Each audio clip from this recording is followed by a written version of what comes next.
Hi, nandito ako ngayon sa SM. Mag-aasikaso tayo or kukuha tayo ng BDO account. Kailangan na natin mag-open account. Charot! Gusto ko nga lang pala mag-thank you sa inyo kasi na-open na natin yung ads on Reels. Yay! Congrats! Maglakad nga lang pala tayo. Siyempre, kailangan natin maglakad. Alam nga naman lumipad tayo papunta dito sa may video.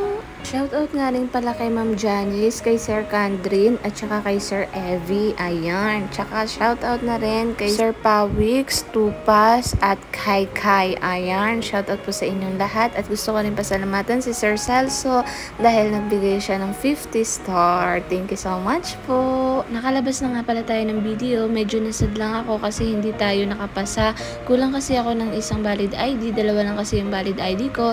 So sabi doon, kailangan ko daw kumuha ng police clearance para makakuha ako or makagawa tayo ng video account. So sad. Pag uwi nga pala natin ng bahay, eksakto dumating na pala yung ating parcel. Order tayo ng ganito para meron ulit tayong mga pambahay. Yung mga ganito ko kasi wala na. Tapos ito nga pala yung mga dalas ko nakikita sa sa online talaga or sa Facebook.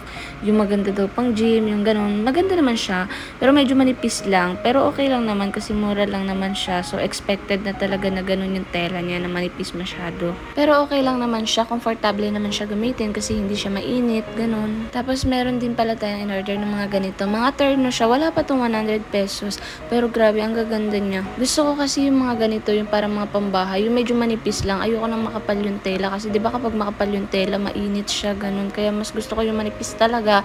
Bukod sa hindi na mainit pag sinusuot mo or hindi ka masyadong mainitan, komportable ka pa. Tapos pag kinusot mo, mabilis lang siya matuyo. Tapos gusto ko rin minsan mag-duster, yung manipis lang, ayoko nang makapal para comfy suotin. So yun lang. Thank you so much for watching. Bye-bye!